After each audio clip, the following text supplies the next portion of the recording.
चुनाव से ठीक पहले मोदी जी को भाजपा को बड़ा झटका लगा है। बीजेपी छोड़कर टीएमसी में शामिल हुए नेताजी के प्रपौत्र चंद्र कुमार बोस। जी हां, नेताजी यानी सुभाष चंद्र बोस के ग्रैंडसन चंद्र कुमार बोस भाजपा छोड़ करके टीएमसी में शामिल हुए और साथ में बीजेपी की पोल पट्टी खोल के रख दी। जिस नेताजी के नाम पर भारतीय जनता पार्टी अपना परचम लहराती है, जिस सुभाष चंद्र बोस के नाम पर बंगालियों से वोट मांगती है और नेताजी के ग्रैंडसन चंद्र कुमार बोस के भाजपा में होने के चलते मोदी शाह छाती चौड़ी करके चलते हैं। आज उसमें 440 वोल्ट का झटका लगा है, वो भी चुनाव से ठीक 10 दिन पहले। खबर देखिए, आपके स्क्रीन पर है।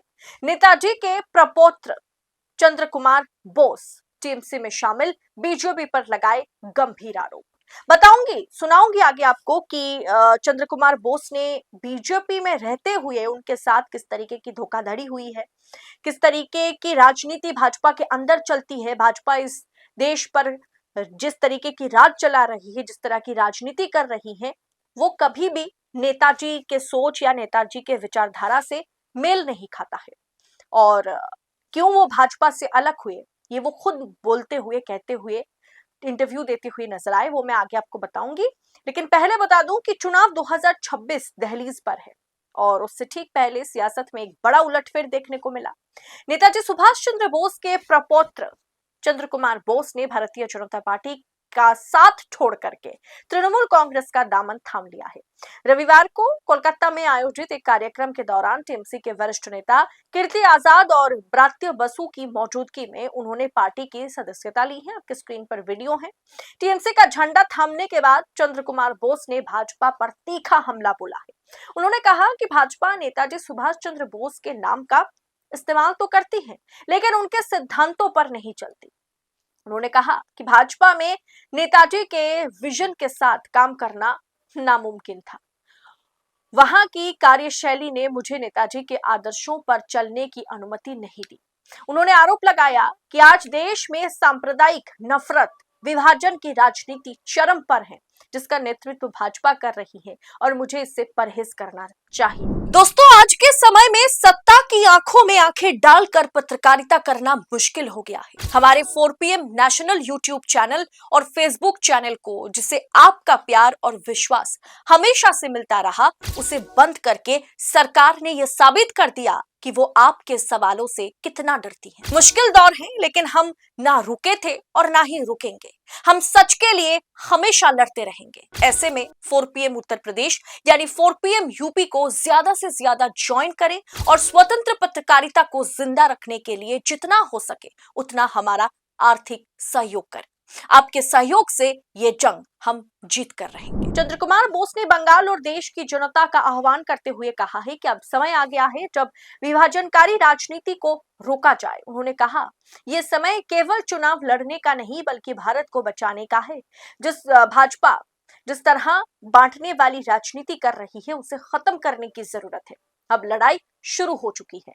सुनिए जरा क्या कुछ बात करते हुए नेताजी सुभाष चंद्र बोस के ग्रैंडसन नजर आए और वो अंग्रेजी में बोल रहे हैं, लेकिन ध्यान से सुनिएगा। आप समझ पाएंगे कि भारतीय जनता पार्टी जिस सुभाष चंद्र बोस, जिस नेताजी के नाम पर वोट मांगती है या खुद को सबसे पेट्रियोटिक पार्टी बताती है, कांग्रेस को कोसती है, गाली देती है, सुभाष चंद्र बोस की विचारधारा और भाजपा की विचारधारा में जमीन आसमान का अंतर है। ये बात खुद उनके ग्रैंडसन करते हुए नजर आए। बाइट सुनिए। The Bharatiya Janata Party is against the Constitution of India because their one-point agenda is to divide and rule, divide communities for vote bank politics.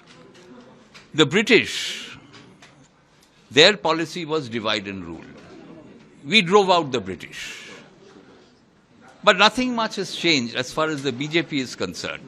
The BJP has imbibed and practices the same policy as the British did.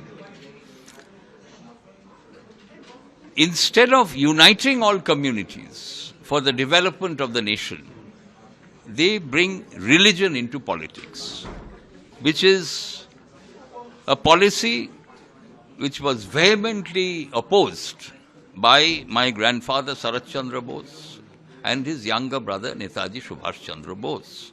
My ideology is based on the ideology and principles of Netaji Subhash Chandra Bose. So I cannot accept BJP's way of thinking. However, why did I join the Bharatiya Janata Party? That is the question. Because I was given an assurance by the top leadership of the party that I could work using the BJP platform to spread Netaji's inclusive secular ideology to unite all communities as Bharatiyas, the Bharatiya concept. I tried for a period of 7 years. I didn't run away initially, I tried. But I realized that it is not possible to work on inclusive principles in the BJP because their policy of gaining votes is to divide. So I decided to leave, and I did not immediately join any party. I watched and followed what the other political parties are doing. And I find that the Trinamool Congress comes close to following inclusive and secular ideology. Because India is a country which will fall apart if we don't unite all communities. दरअसल उन्होंने यही कहा है कि फूट डालो राज करो हिंदू मुसलमान करो, ये कभी भी नेताजी सुभाष चंद्र बोस ने नहीं चाहा, उन्होंने नहीं किया। मैं उनके दिखाए हुए रास्ते पर चलना चाहता हूं, इसीलिए भाजपा छोड़ना मेरे लिए उचित मैं समझा कि भाजपा मुझे छोड़ देनी चाहिए, भाजपा पार्टी, और भाजपा का ये डिवाइड रूल मुझे नामंजूर है। इसीलिए उन्होंने बिल्कुल पश्चिम बंगाल चुनाव से पहले भाजपा को छोड़ करके टीएमसी में शामिल होने का फैसला लिया। और नेताजी सुभाष चंद्र बोस के प्रपौत्र अगर टीएमसी में शामिल हुए हैं तो इसका असर नतीजे पर भी दिखेगा। इसका असर कहीं ना कहीं टीएमसी के सपोर्ट में और बीजेपी मतलब टीएमसी के फेवर में और बीजेपी के खिलाफ जाएगा। फिलहाल नेताजी सुभाष चंद्र बोस के प्रपौत्र के भारतीय जनता पार्टी छोड़ टीएमसी में शामिल होना और भारतीय जनता पार्टी पर इस तरह के का आरोप लगाना, बड़ा गंभीर आरोप उन्होंने लगाया है। इसे आप किस अंदाज में देख रहे हैं, कमेंट बॉक्स में अपनी राय हमारे साथ जरूर शेयर करें। और ऐसी तमाम खबरों को ऐसे ही पाने के लिए 4 PM के साथ बने रहें। इस रिपोर्ट में इतना ही, आपसे फिर जल्द होगी मुलाकात। बहुत बहुत शुक्रिया आपका। जय हिंद, जय भारत।